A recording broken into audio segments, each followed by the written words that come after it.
who is the biggest victim of shaitan? In the Quran, a lot of bad people are mentioned. But after shaitan, who would you put at number 2? Fir'aun. You would put Fir'aun at number 2. And I want you to note something about Fir'aun. And actually, before you know something about Fir'aun, I want you to note something about this surah. Remind yourself once again, what 3 names of Allah did we find? Rabbin Nas, Malikin Nas, Ilahin Nas. I'll tell you 3 things Allah says about Fir'aun. 1. فَقَالَ أَنَا رَبُّكُمُ الْأَعْلَى. What did he say about himself? I am Rabb. The biggest waswasa of shaitan, what you're supposed to attribute to Allah, he attributed to himself. Rabb. Listen to another ayah from Fir'aun. أَلَيْسَ لِي مُلْكُ مِصْرَ, pertaining to Fir'aun rather. أَلَيْسَ لِي مُلْكُ مِصْرَ وَهَذِهِ الْأَنْهَارُ تَجْرِي مِنْ تَحْتِي. Don't I own the kingdom of Misr? Don't these rivers flow beneath, and only I am the king of Misr? What's he referring to himself as? Malik. That's what he's referring himself. So he mentioned himself as Rabb, then he mentioned himself as Malik. What's left? Ilah. Let's see if he committed this crime too. He turns to his chiefs and he says, وَقَالَ فِرْعَوْنَ يَا أَيُّهَا الْمَلَأ مَا عَلِمْتُ لَكُم مِّنْ إِلَٰهٍ غَيْرِي.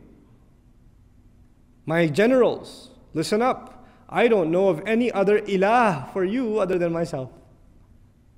For Fir'aun, we find himself declaring 3 things for himself. Rububiyyah, Mulk, and Uluhiyyah. All 3 for himself. Rabb, Malik, Ilah. We find this sampling that Allah has given us in the Quran is very important. It shouldn't be overlooked. And it's not just for you and I to say, oh man, Fir'aun, la'anahullah, what a loser. But there's something here. That is what the waswasa of shaitan can lead to. What was the biggest problem of shaitan? Shaitan himself, what was his biggest problem? Arrogance. Arrogance.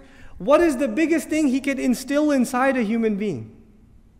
Arrogance. And what is the worst manifestation of arrogance? Fir'aun.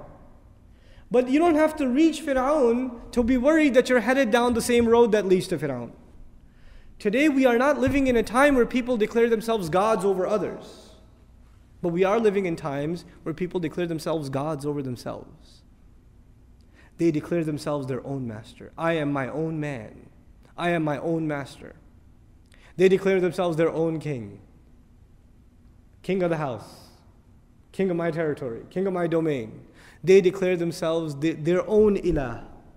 Their own hawa, their own desires become their ilah. أَرَأَيْتَ مَنِ اتَّخَذَ إِلَهَهُ هَوَاهُ. Did you see the one who takes his desires and turns them into his ilah? Even. We're living in times where we can each turn into mini Fir'aun without even realizing it. We don't have to have large castles and fight with messengers and be arrogant, outspoken against Allah Azza wa Jal, but that concept of ego that is crushed in the beginning of this surah by you openly saying, I need protection. I need Allah's protection. I'm coming into His obedience. There's a very powerful lesson in this. Very, very powerful lesson. Iblis himself recognizes the lordship of Allah but wants the human being to forget it. He himself said, you are the one who created, khalaqtani. Even when he was disobeying Allah, he gave him credit. Khalaqtani min nar. You created me from fire. Even then he acknowledged Tawheed himself. Even he himself. But he wants the human being to forget that Tawheed. He wants the human being to become ungrateful. May Allah protect us from the waswasa of shaitan.